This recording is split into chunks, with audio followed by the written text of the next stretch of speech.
Всем здравствуйте, меня зовут Лариса Гирская, я представитель российского сообщества поклонников творчества группы Queen, Masterstroke Queen. И сейчас хочу вам представить бывшего участника группы Queen, бас-гитариста Doug Bogie. Doug с удовольствием согласился ответить на несколько наших вопросов, которые подготовили участники этого сообщества.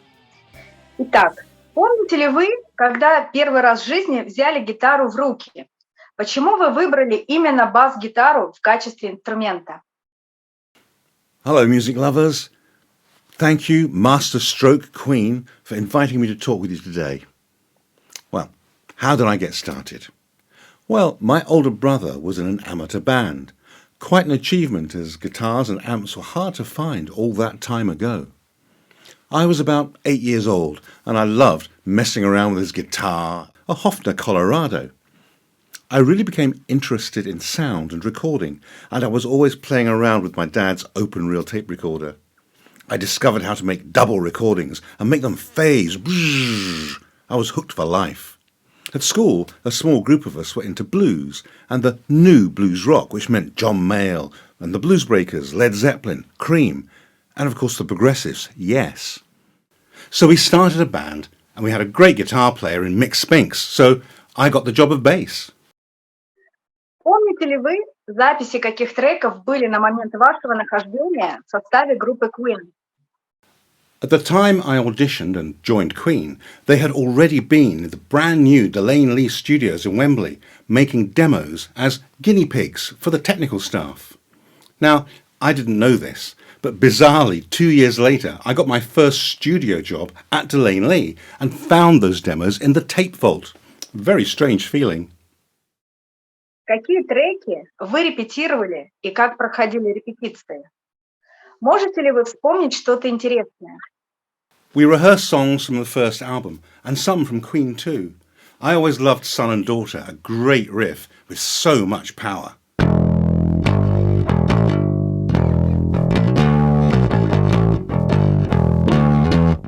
And the best fun riff of all? Stone Cold Crazy from Sheer Heart Attack.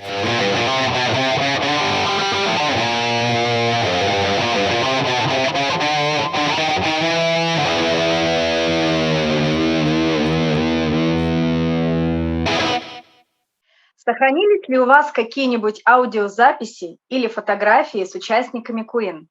Могли бы вы поделиться ими? Sadly, I don't have any photographs or recordings from that time. It was quite rare to own a camera or a recorder in 1971. These are from 1970 and 72, from Shadowfax and Wigan, my bands at the time. But recently, Nuno Custodio at Queen Portugal commissioned Nenu, the Argentine artist, to make a memory for me. A sweet gift. Thank you, guys. Была ли у Фредди на тот момент его фирменная стойка для микрофона? Помните ли вы, как она у него появилась?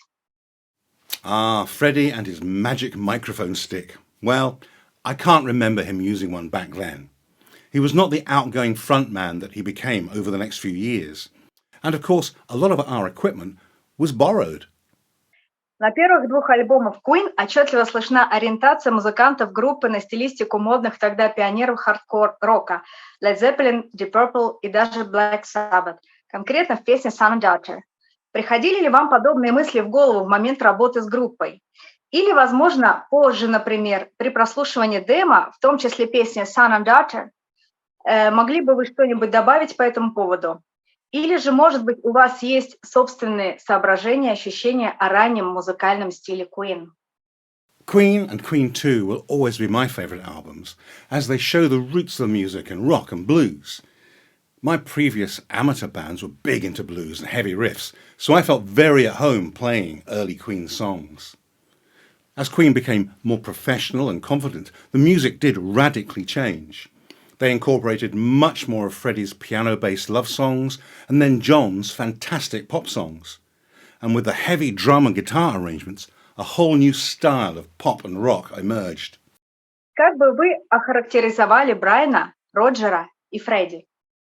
In 1971, Brian was already a great guitarist. His range of music was really impressive, from early 50s rock and roll right up to the current blues rock of the 70s. But like so many guitar players, he was very focused inwardly on what he was playing and a little hard to empathise with at first. Roger simply looked like a star. He was eager and outgoing and with a great voice. It was the first time I'd played in a band with such a powerful, high and yet husky voice, and from the drummer. As for Freddie, well, what can I tell you?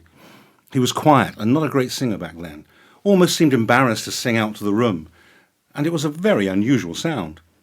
But what a performer he grew to be, an amazing, strong and emotional voice from the ultimate frontman. Помните ли вы свое знакомство с каждым из ребят? I met the band for the first time at my audition. I had answered an advert in the Musicians Wanted section of the Melody Maker Music weekly paper. It said, "Fabulous new band looking for a bassist." I rang the phone number and was invited to audition. The audition was held in a lecture theatre at Bryan's University, Imperial College, just behind the Royal Albert Hall in London.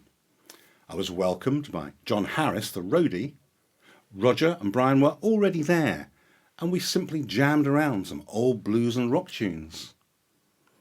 So once we had tuned into each other, Bryan started showing me the riffs and chord changes in several Queen songs, which we played over and over.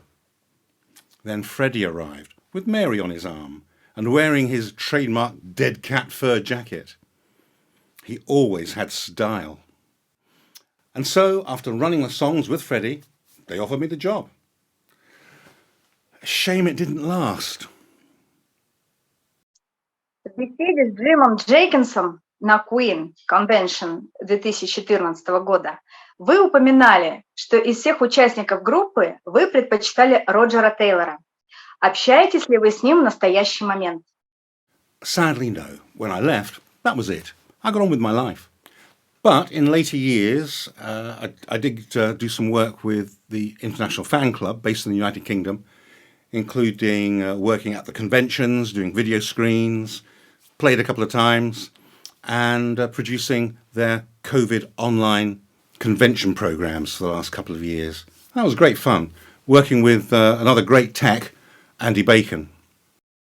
Когда вы узнали о смерти Фредди, что вы почувствовали? Well, obviously a terribly sad day, but not a great surprise when you consider just how ill he had looked for quite a while. Truly a loss to music. Who knows what great works he may have achieved had he lived. Что вы думаете про Джона Дикона? Встречались ли вы с ним когда-нибудь? John Deacon? Well, they picked the right guy. I doubt that Queen would have lasted without John's pop-inspired songwriting. He had a magic touch and truly rehabilitated the band in America. Quite brilliant. But sadly, our paths have never crossed. Был ли опыт работы в составе Queen полезным в вашей дальнейшей карьере? Everything we do, all of us, adds to our future lives. So yes, it did spur me on to keep working in music. Sometimes it's the little things. When I played in Queen, supporting Yes, we were told to use the amps that were on stage, and so, as a big fan of Chris Squire, I got to play through his Fender Dual Showman with a 2x15 cab fitted with Gauss speakers. Very exotic back then, and I still get a buzz thinking of that sound from that night. Как вы относитесь к фильму «Богемская рапсодия»? Bohemian Rhapsody is a brilliant recreation of music and imagery. But for me, I can't accept changing facts and timelines to make a good film. It's not the right way to behave. I was shocked that Bryan and Roger were part of changing the story of Freddie's life. He was their friend and main source of all that they have. However, I suppose that most biopics mess around with reality, and the movie has been so successful, I doubt anyone will care about my misgivings. Что вы думаете о сотрудничестве Queen и Адам Ламберта? Компрометирует ли оно имидж группы? Или это хороший способ сохранить и передать наследие группы будущим поколениям? Согласились бы вы принять участие в туре Queen плюс Адам Ламберт, если бы вас пригласили в качестве бас-гитариста? Collaborations are strange things. I loved Queen with Paul Rodgers. Free were such an iconic blues band. Both acts had big history and were important, but very, very different. And there was no pretense of being like Freddie. However, Q and AL, It's more of a massive tribute to the past. I found Adam's stage performance too close to Freddie's, but without the character, the strength and the power that Freddie had developed over the years. There is more to performance than just simply hitting the high notes. But I do admire that the guys found someone that they liked enough that helped them continue to tour as they are today. Wonderful. They really do have immense drive and strength to do those shows. I did see Q and AL in Glasgow in Scotland earlier this year, and I must say Adam has developed a much stronger voice with more character, so the sound was great. But for me, it was still a bit Las Vegas, kind of like a big tribute. Would I like to play again in that huge environment? Well, of course, but I don't think the phone's going to ring anytime soon. It'd be nice though, wouldn't it? Какие события в вашей жизни для вас самые яркие? Oh, the hardest question of all. Well, I've been so lucky to work in the music and video industry all my life. Work has taken me around the world, from studios in New York and LA to Sean Connery's house in the Bahamas, even South Korea and China. And I've had a great home life too, which can't be overvalued, with two great characterful grown-up kids and a wife who's put up with me for so many decades. But I suppose the best moment was getting a recording contract for 2 albums back in 1978. Although my band RAF never had much success, I did at that time have a feeling of exciting possibilities and an unknown future.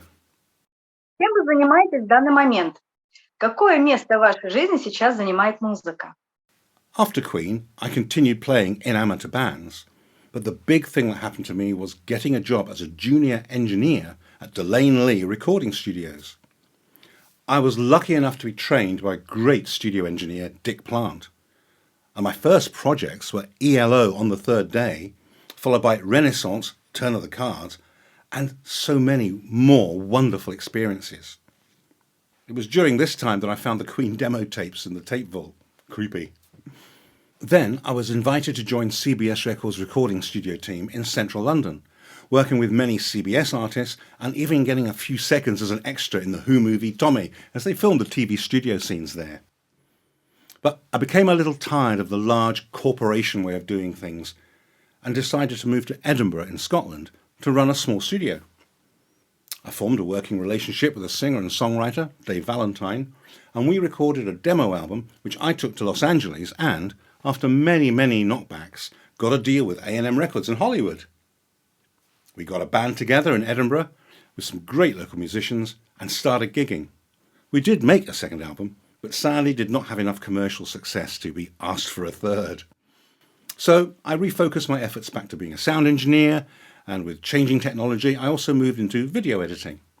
Video production began to take over, and I created a production company thinking that it would last maybe 5 or even 10 years, and that then I would have to get a proper job. But 40 years later, I still run the company, but spend much more time recording and playing music again. 26 ноября этого года вы появитесь на фестивале во Франции в Лилле. Расскажите подробнее о нем. Lille's going to be great. The Belgium and French Queen fan club have a reputation for organising excellent events with fabulous atmosphere. I'm looking forward to meeting some old and many new friends there.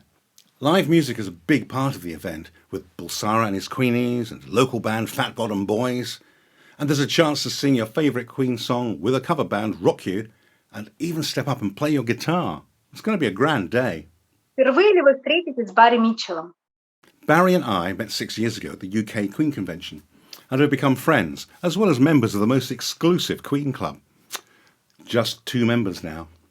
We also played together at the first Edinburgh Queen Day. A good memory to have. Были ли вы когда-нибудь в России?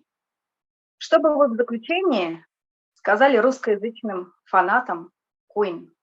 I've never made it to Russia, which is a great sadness, as it seems so rich in history and culture. Perhaps in happier days to come. Luckily, there is something that binds us all together in these difficult times. Music. Music of any kind is a gift that can stay with you all of your life. I'm not sure that so much emphasis should be put on the artists themselves, as most of what you see is part of an act. I've worked in studios with so many artists and can say that they all have different personalities in private. So admire the artists for what they have achieved and, if possible, go to see them live whilst you can. So to all of you in fan group Masterstroke Queen, enjoy the music. It will still be here long after we are all gone. Я благодарю вас, Даг, за то, что вы нашли время для этого интервью и для поклонников российских фанатов группы Queen. В России вас очень любят, и если будет у вас возможность к нам приехать, обязательно приезжайте в гости. Спасибо.